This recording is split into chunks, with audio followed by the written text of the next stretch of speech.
Shalom, kita akan merenungkan firman Tuhan. Pujian telah kita naikkan kepada Dia. Saat ini kita akan mendengarkan kebenaran firman Tuhan. Marilah kita berdoa. Bapa, kami bersyukur untuk malam hari ini. Dalam ibadah virtual kami ini, yang Tuhan, kami rindu supaya Tuhan juga mengurapi kami masing-masing. Memberikan kami sukacita sekalipun dalam keadaan yang sulit. Dan firman-Mu yang sebentar akan ditaburkan oleh hamba-Mu, kiranya juga akan menolong semua saudara-saudara mengerti akan maksud-maksud-Mu untuk kami imani, lalu dengan setia kami lakukan itu di dalam hidup kami. Hamba-Mu yang akan menaburkan juga kami serahkan ke tangan pengasihan-Mu, supaya sedemikian Engkau mengurapinya, sehingga apapun yang boleh Dia nyatakan itu sungguh-sungguh datangnya daripada-Mu yang sesuai dengan kebenaran firman-Mu.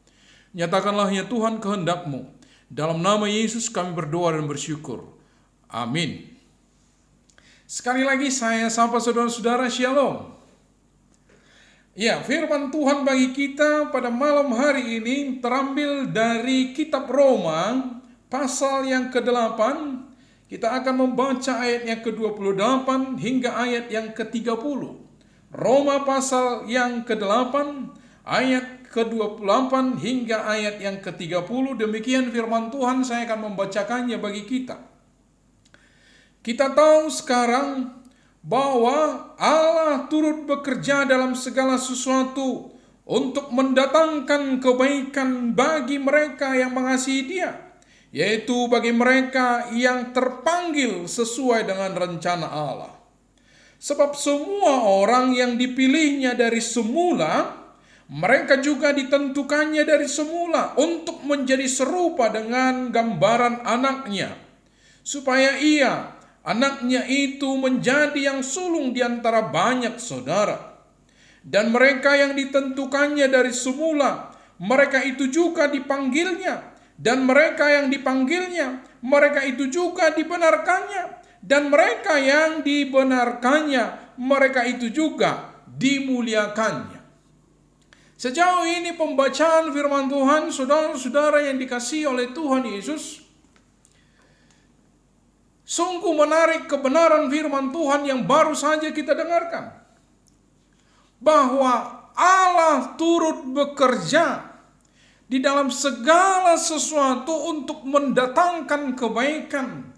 Kebaikan kepada siapa? Kebaikan kepada orang yang mengasihi Dia. Orang yang ditentukan itu, mereka sungguh-sungguh Tuhan buat istimewa.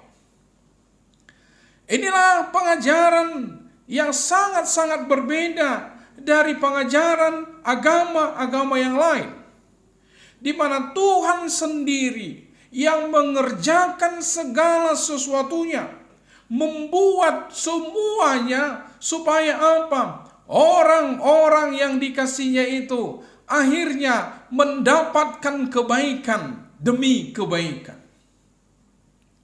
Dari semula memang Allah sudah memprogramkan, merancangkan bagaimana manusia itu akan hidup di dalam kebahagiaan. Tetapi seperti yang kita ketahui dalam kitab Kejadian pasal yang ketiga itu, ketika dosa boleh hadir di tengah-tengah dunia ini, ternyata telah merubuhkan semuanya itu, merusakkan semuanya itu, rusak total. Demikianlah yang menjadi permasalahan manusia itu. Adam dan Hawa mencoba untuk menutupi kesalahannya, tetapi apakah mampu? Tidak mampu lagi, justru mempertegas kesalahan mereka. Hati nurani mereka telah menuduh mereka akan kesalahan itu. Maksudnya, tidaklah mungkin mereka akan membuat kembali keselamatan bagi mereka, atau dosa itu telah melumpuhkan semua yang sudah diberikan oleh Tuhan kepada mereka. Saudara-saudara yang dikasihi oleh Tuhan Yesus, itu berlanjut terus di dalam sejarah manusia itu. Bukannya manusia semakin baik, tetapi manusia itu semakin lama, semakin bejat. Sampai-sampai Tuhan kembali harus mengatakan menyesal dengan ciptaannya. Dia membuat air bah pada masa Nuh. Tinggal 8 orang saja. Kembali lagi kejahatan, terulang dan terulang kembali. Apakah manusia itu dapat menyelamatkan dirinya dari hukuman Tuhan? Ternyata Tuhan sendiri katakan, memang manusia itu tidak akan mampu lagi menyelamatkan dirinya.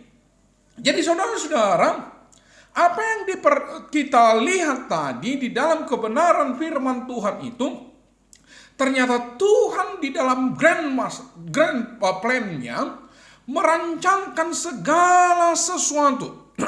Supaya apa? Orang-orang yang dikasihi, orang-orang yang dipilihnya itu akhirnya mendapatkan kebaikan. Kalau kita perhatikan bagian itu tadi, kebaikan apa? Maka yang pertama dan utama di situ sebenarnya kebaikan keselamatan itu sendiri. Jadi, kalau saudara-saudara sekarang ada di sini, saudara-saudara yang kuliah di FISIP ini sekarang, tahukah kamu bahwa itu pun adalah rencana Tuhan untuk memperkenalkan, atau kita ambil ayat itu tadi, untuk membuat kebaikan di dalam hidupmu. Itu yang dimaksudkan. Saya pernah berbicara tentang ini. Mengapa kita ada di sini? Itu sudah proses yang sangat panjang sekali. Tapi rupanya proses yang panjang itu Tuhan buat. Tuhan tuntun kita supaya masuk pada seperti kesempatan ini. Kamu ada di situ sekarang. Dan akhirnya, kalaulah ini yang menjadi starting point atau masanya kamu mengenal Tuhan ini, kamu boleh dengar ini karena ada persekutuan FISIP kita, karena kamu masuk di FISIP itu. Bagaimana? Coba saya menjelaskannya secara begini. Saudara-saudara, sebelum Anda lahir, ternyata ada proses biologi yang terjadi sehingga kamu boleh ada. Jadi itu ovum, itu sel telur itu didatangi sperma. Jadi ini banyak sekali sperma yang sebenarnya meluncur ke ovum ini, sel telur ini. Tetapi ketika satu masuk, lalu masuk dia, yang lainnya tidak bisa lagi masuk dan mati. Siapakah atau apakah yang masuk itu? Itulah pembentukmu. Itu secara biologi. Jadi sudah pernah terjadi persaingan mengapa kamu ada di antara ribuan, bahkan para ahli mengatakan jutaan itu sel-sel laki-laki atau sperma itu, ternyata kamu yang hadir, muncul. Apakah itu kebetulan? Tidak. Tadi kita dengarkan itu, bahwa Tuhan membuat segala sesuatunya untuk mendatangkan kebaikan kepadamu, untuk kamu hadir di tengah-tengah dunia ini. Coba saya perpanjang lagi, perlebar lagi ya. Sekiranya Indonesia ini tidak terjajah 350 tahun, begitulah sejarah kita berkata, kemudian ada Belanda menjajah kita sekitar 3,5 tahun itu. Ya, mungkin saja kita ini sudah sangat maju waktu itu. Sudah sangat maju. Jadi nenek kita, kakek kita bisa saja tidak bertemu lagi mereka. Sehingga papa, mama kita tidak lahir dari mereka. Jadi misalnya dari kakek kita dulu sudah pergi, satu ke Belanda, satu ada masih tetap di Indonesia ini. Lalu mereka tidak akan menikah, bukan? Kalau mereka tidak menikah, maka kakek nenekmu itu tidak lahir. Kalau kakek nenekmu tidak lahir, maka orang tuamu tidak lahir. Kalau tidak ada orang tuamu, mana ada kamu? Coba perhatikan. Rupanya penjajahan Belanda pun Tuhan buat. Supaya apa? Kakekmu tidak pergi ke Belanda. Nenek kita tidak pergi ke Prancis atau ke mana lah. Tetapi tetap ada di Indonesia ini supaya mereka bertemu. Bertemu, lahirlah papa dan mama kita. Papa mama kita ini pun ya sekiranya tidak karena begitu hidup mereka, mungkin saja mereka tidak akan bertemu. Apakah kamu akan ada? Tidak ada. Maka Tuhan sebenarnya itu pun sudah rancang untukmu. Dia membuat semuanya itu terencana dengan baik. Sehingga kamu lahir. Lalu kamu masuk ke SMA. SMA apalah, saya tentu tidak tahu itu ya. Lalu kamu bercita-cita untuk mungkin tidak divisip. Barangkali ya. Ada pilihan kamu yang lebih favorit barangkali. Tapi Tuhan buat kamu masuk divisip ini kok. Lalu untuk apa itu? Untuk mendatangkan kebaikan bagimu. Ada orang yang senang, udah senang sekali. Puji Tuhan saya ada di sini, visip ini. Tetapi ada juga barangkali, saya tidak bisa tahu ya. Barangkali menyesal, kenapa lah pilihan ini yang masuk, kenapa saya tidak di Jawa. Atau misalnya kamu memilih ke Jawa waktu itu ya. Tuhan, itu pun Tuhan rancang. Maka segala sesuatu Tuhan buat. Supaya apa? Kebaikan itu datang kepadamu. Jadi kalau kau ada sekarang di sini, itu adalah karena maksud Tuhan. Saya tadi sudah memberikan gambar yang agak lebih global. Apakah di sana Tuhan juga ikut bekerja supaya mendatangkan kebaikan bagimu? Ya. Hari ini kamu akan mendengarkan firman Tuhan ini. Perhatikanlah dengan baik. Dan mungkin kamu akan menyatakan dalam hidupmu, beruntunglah saya ada di sini. Beruntunglah saya ada di visip ini. Boleh bersama-sama dengan saudara-saudara mendengarkan kebenaran firman Tuhan. Hari ini saya mendengarkan bahwa aku dikasihi oleh Tuhan. Maka sesungguhnya firman Tuhan tadi berkata, dari semula kamu sudah dipilih. Dari semula kamu sudah ditentukan. Sudah ditentukan oleh Allah. Tetapi dilanjut kembali. Orang-orang yang dipilih itu. Orang-orang yang ditentukan itu. Sekarang apa dikatakan? Mereka dipanggil. Saya akan mengkhotbahkan lebih banyak tentang kata panggilan ini. Dalam Roma pasal yang ke-8 tadi, saya bacakan bagi kita. Mulai dari ayat 29. Sebab semua orang yang dipilihnya dari semula, mereka juga ditentukannya dari semula untuk menjadi serupa dengan gambaran anaknya, supaya ia anaknya itu menjadi yang sulung di antara banyak saudara. Dan mereka yang ditentukannya dari semula, mereka itu juga dipanggilnya. Dipanggil. Inilah panggilan bagi kita. Apa yang dilakukan oleh Tuhan Yesus di kayu salib, itu sesungguhnya memanggil kita. Karena dia melakukan itu di kayu salib itu bukan demi kepentingannya, bukan dari untuk hal-hal yang dia inginkan, yang sifatnya menguntungkan dia. Ada orang yang bertanya kepada saya, mengapa Yesus datang ke dunia ini? Kalau kita berspekulasi misalnya, mengapa Yesus datang ke dunia ini? Bolehlah kita ajukan misalnya alasan untuk mencari untung lah ya. Mungkin Yesus perlu untung. Atau mencari popularitas supaya dia namanya diagungkan. Saya mau katakan kepada saudara-saudara sekalian, sebelum dia hadir di dunia ini, dialah pemilik jagat raya ini. Dan sampai saat ini, dan tidak pernah dia tidak memiliki itu. Jadi tentu bukanlah karena dia mau mencari harta atau kekayaan di dunia ini sehingga dia datang ke dunia ini. Tidak, dialah pemiliknya. Kalau yang kedua, alasan kedua supaya dia diagungkan. Terlalu kecillah pengagungan dari manusia. Siang malam dia disembah kerubim dan serafim. Dipuja-puja. Karena dia adalah Allah yang menjadikan segala sesuatu. Maka sesungguhnya bukan itu yang dia cari. Tetapi mengapa? Dia ingin mencari yang hilang. Dia datang ke dunia ini menyelamatkan orang berdosa. Dia adalah tabib yang mengobati orang yang sakit. Itulah misi Yesus datang ke dunia ini. Menyelamatkanmu, menyelamatkan saya. Jadi apa yang dilakukan oleh Tuhan Yesus di kayu salib semata-mata untuk menyelamatkanmu. Dia berkata, aku mengasihi engkau. Di dalam kitab Roma pasal yang ke-5 itu, Yesus mati ketika kita masih berdosa. Jadi bukti kasih Yesus kepada kita apa? Yesus mati. Kalau kita mengutip Yohanes 3:16, bukti kasih Allah kepada kita, dia hadir ke dunia ini karena begitu besarnya kasih Allah akan dunia ini, sehingga ia mengaruniakan anaknya yang tunggal, supaya setiap orang yang percaya kepadanya tidak binasa, perhatikan, melainkan beroleh hidup yang kekal.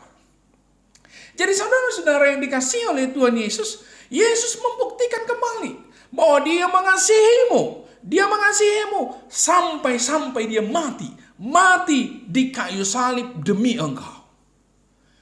Ini sangat penting untuk kita renungkan. Bagi saya, dia sedang memberikan kode kepada diri kita. Aku mengasihimu. Sebentar lagi kita Natal. Maka aku lahir datang di dunia ini dengan begitu papahnya, begitu rendahnya. Tidaklah di istana, tidak disambut raja-raja, hanya disambut oleh siapa?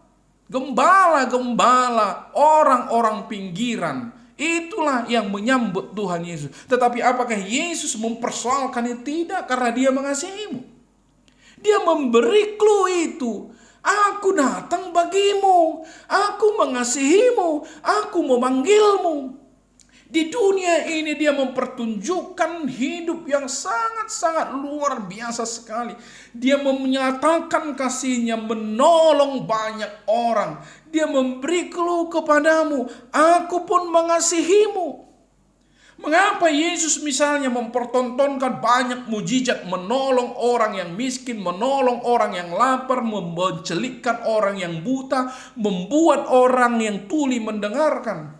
Saya mau memberitahu kepada saudara-saudara, sesungguhnya Yesus ingin memberikan kode juga kepadamu, bahwa dia juga peduli dengan hidupmu di dunia ini. Jadi dia Allah yang mampu melakukan tugas-tugasnya di dunia ini untuk menolongmu. Yesus itu telah mempertunjukkan itu kepada banyak orang. Maka kamu pun sesungguhnya dikasihi oleh Tuhan Yesus dan dia ingin menolong hidupmu di dunia ini. Tetapi apakah sampai batas pertolongannya hanya di dunia ini? Perhatikan.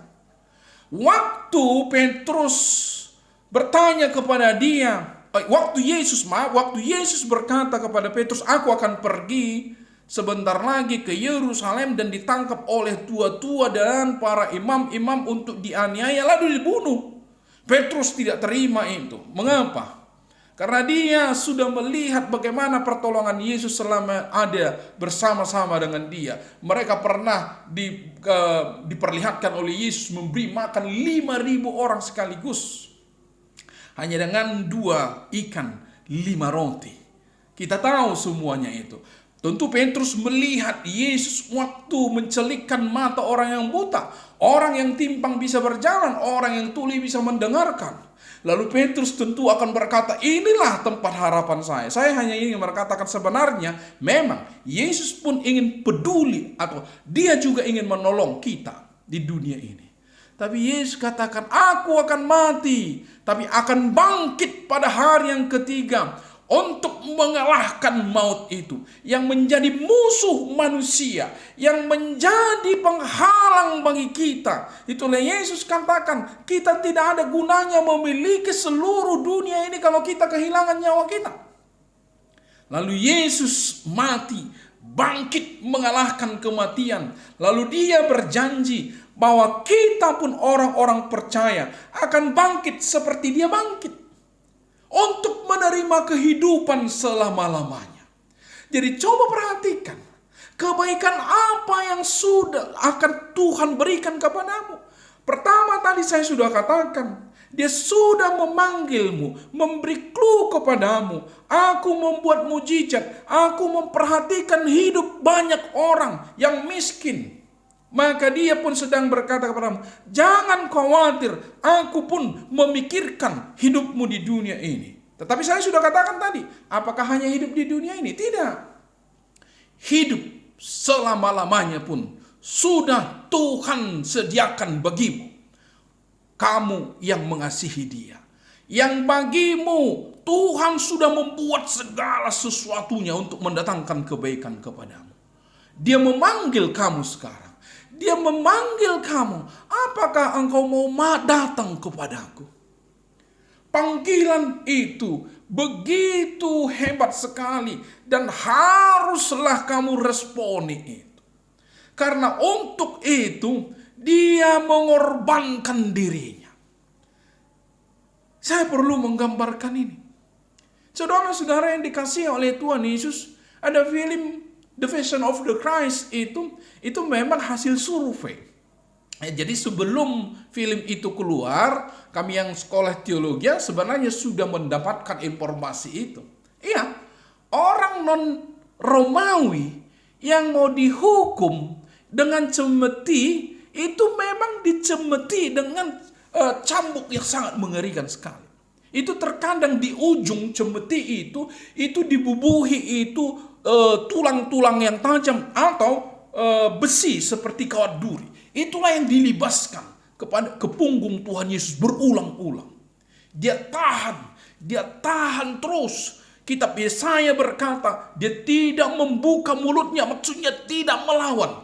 Dia tahan itu. Kenapa? Ada orang seperti kamu, seperti saya, yang pendosa tapi dikasihi oleh Tuhan. Orang yang bejat, tapi Tuhan sangat-sangat terpaut hatinya kepada kita. Karena begitu besar kasihnya kepada kita. Dia tahan itu terus. Lalu sampai mati di kayu salib. Dia dipaku dengan paku yang kasar. Digantung, dihinakan, dipertontonkan di tengah-tengah orang-orang dunia pendosa itu. Tapi apakah dia melawan? Tidak. Dia biarkan itu. Karena ada orang-orang yang ingin diselamatkan sepertimu. Seperti saya pendosa ini. Panggilan itu harus begitu jelas kamu dengar. Harus kamu responi. Dan Tuhan katakan, marilah kepadaku yang letih lesu dan berbeban berat. Kamu pendosa, orang-orang yang menderita. Aku ini lemah lembut. Mari datanglah kepadaku. Saudara-saudara yang dikasihi oleh Tuhan Yesus, Yesus membuat segala sesuatunya itu. Merancang segala sesuatunya itu. Saya sudah katakan tadi. Untukmu sangat-sangat pribadi. Karena kamu begitu berharga di hadapan Tuhan. Maka dia bentuk semuanya itu. Sampai masa kelahiranmu. Sampai sekolahmu. Sampai kamu masuk sekarang ini di FISIP pun. Saya katakan, ya Tuhan rancang itu. Jangan kamu kira itu kebetulan. Tidak ada yang kebetulan. Tuhan merancang itu. Supaya akhirnya apa? Kamu mendapatkan kebaikan demi kebaikan seperti yang dijanjikan oleh Tuhan Yesus. Lalu apa maksud dari semuanya itu?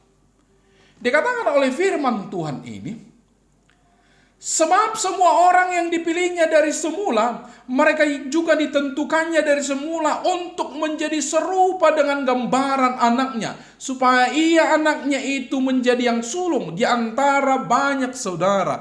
Jadi Tuhan menginginkan supaya kita semakin serupa dengan gambaran anaknya. Jadi saudara-saudara dipersiapkan untuk itu. Jadi nanti akan kita bahas kembali ini, tetapi saya ingin tekankan dulu pada bagian ini. Ada rencana daripada Tuhan. Kita ini semakin indah, semakin baik, semakin suci, semakin bertumbuh dan terus bertumbuh. Mengapa saya mengaitkan ini? Bagian ini dibahas oleh Rasul Paulus, kitab Roma ini dibahas oleh Paulus. Dia katakan, mengapa Tuhan menyelamatkan kita? Ini sekaligus menjadi pembeda kita dari agama-agama lain. Lalu kalau agama lain, karena kita baik, karena kita beramal, karena kita ini mau turut dengan apa yang diperintahkan Tuhan, bertakwa. No. Itulah yang dikatakan oleh kitab Roma ini. Kamu diselamatkan hanya anugerah, karena kasih-Nya Tuhan. Itulah yang membuat kamu selamat. Tuhan sendiri yang berperkara. Tuhan sendiri yang membuat, membentuk, mengatur semua supaya kamu akhirnya diselamatkan. Adakah andilmu di sana? Tidak ada. Loh, kalau begitu, dosaku itu bagaimana? Apakah itu tidak akan menghalangi? Tidak. Tuhan ampuni semua dosa. Tapi ada pertanyaan yang menggelitik yang selalu ada di sekitar ini. Ya kalau begitu, marilah kita berdosa supaya toh juga kok kita diselamatkan. Bukan karena kita baik kok kita diselamatkan. Disinilah yang ingin Tuhan katakan. Masa kita yang sudah begitu susah sekali, demi kita Yesus telah mati di kayu salib, lalu kita dengan segampangan saja berdosa. Dan Tuhan katakan di dalam kitab 1 Korintus itu, dosamulah yang menyalibkan Yesus. Dosamulah, karena dosa-dosamulah Yesus mati. Masa kamu mengulang itu lagi? Tetapi bukan itu rencana Tuhan. Rencana Tuhan adalah apa? Supaya kamu semakin serupa dengan gambaran anaknya. Itulah yang diinginkan Tuhan. Jadi jangan ada yang berkata, kalau kita ini diselamatkan hanya karena anugerah, marilah kita ini banyak berdosa karena toh juga kita akan diselamatkan. Tidak. Karena rancangan Tuhan dari semula pun, kamu harus menjadi semakin serupa dengan gambaran anaknya Yesus Kristus. Itulah sebabnya saya mencoba itu tadi. Karena kitab Roma ini banyak berbicara tentang apa? Tentang anugerah. Bukan karena kekuatanmu, bukan karena kehebatanmu, tapi karena kamu dipilih oleh Tuhan. Karena kamu ditentukan oleh Tuhan. Sekarang dipanggil. Setelah kamu dipanggil, lalu firman Tuhan itu katakan demikian. Dan mereka yang ditentukannya dari semula, mereka itu juga dipanggilnya. Dan mereka yang dipanggilnya, mereka itu juga dibenarkannya. Jadi pembenaran akan terjadi. Setelah kita datang dipanggil, semakin dibentuk, semakin dibenarkan, semakin dipoles. Supaya apa? Supaya semakin serupa dengan gambaran anaknya. Hidupmu semakin diberitahu, ini salah, ini tidak bisa lagi, tidak sama lagi seperti orang yang tidak percaya. Sekarang kita diubah, dibenarkan. Semakin hari ada pertobatan dari orang-orang yang malas menjadi tidak malas. Orang-orang yang suka mencela, yang mencibir orang sekarang mulutnya memberkati. Orang-orang yang kebencian ada dalam hidupnya sekarang mengasihi. Orang-orang yang tidak mau peduli dengan orang lain sekarang dia menjadi orang yang peduli. Dibenarkan semakin hari dibenarkan oleh Tuhan. Tetapi pada akhirnya dia katakan begini, dan mereka yang dibenarkannya, mereka itu juga dimuliakannya, glorified. Kita akan mendapatkan pemuliaan dari Tuhan, disediakan oleh Tuhan untuk selama-lamanya. Jadi mereka yang dipilih, mereka yang ditentukan, kemudian dipanggil, kemudian dibenarkan, lalu dimuliakan. Kita akan menerima kemuliaan selama-lamanya bersama-sama dengan Tuhan Yesus di sorga. Itulah yang Tuhan sediakan bagimu. Maka saat ini, saya sebagai hamba Tuhan akan berkata kepadamu, apakah kamu dengar panggilan itu? Dengan cara bagaimana Tuhan memanggilmu, memberi dirinya, mempertunjukkan karyanya. Ini yang kuperbuat bagimu, datang ke dunia ini, lahir di kandang domba, menderita di dunia ini, sampai mati di kayu salib untukmu. Lalu Yesus katakan, marilah kepadaku. Apakah engkau tidak mau menerima kemuliaan yang akan datang itu? Apakah kamu tidak akan mau menerima damai sejahtera selama di dunia ini? Yesus memanggil. Kalau kamu mendengar, kalau kamu mau meresponi ini, Atau kalau ini tidak saya harapkan, kamu juga mau menolak apa yang diperbuat oleh Tuhan Yesus di kayu salib yang sudah mati bagimu itu, kamu masih tetap katakan aku tidak mau. Itu adalah pilihanmu. Tetapi sesungguhnya yang Tuhan inginkan, kamu datang kepadanya. Marilah, aku mengasihimu. Untukmu aku sudah mati di kayu salib, dicemeti, diremukkan. Itu istilah yang dipakai oleh Yesaya. Begitu mengerikan sekali penderitaan yang dialami oleh Tuhan Yesus. Tapi apakah dia pedulikan itu? Tidak. Demi engkau, demi saya. Dengarlah panggilan itu. Maka kamu tidaklah sembarangan ada di sini. Kalau kamu ada di sini, Tuhan ingin memberi kebaikan demi kebaikan. Dia sekarang mau panggil. Marilah. Saudara-saudara yang mendengar itu, serahkan dirimu. Katakan, Tuhan, aku datang kepadamu. Tuhan, aku menerima engkau. Karena itulah yang Tuhan inginkan. Mari kita berdoa. Terima kasih ya Tuhan untuk kebenaran firman-Mu. Kami bersyukur jikalau saat ini kami boleh bersama-sama mendengarkannya sekalipun dalam bentuk virtual di rumah kami masing-masing. Tuhanlah yang akan mengarahkan firman-Mu ini untuk menjadi penguat bagi adik-adik kami di sini. Mereka dikuatkan, mereka meresponi firman Tuhan ini dengan baik. Engkau berkata, barang siapa yang datang kepadamu, maka engkau akan menyelamatkannya. Yang berseru kepadamu akan diselamatkan. Saudara-saudara yang sudah mendengarkan firman-Mu, yang mendengarkan juga panggilan-Mu, biarlah dengan rela hati menyerahkan dirinya kepada Tuhan Yesus. Inilah doa kami, permohonan kami. Dalam nama Yesus kami berdoa dan bersyukur. Amin.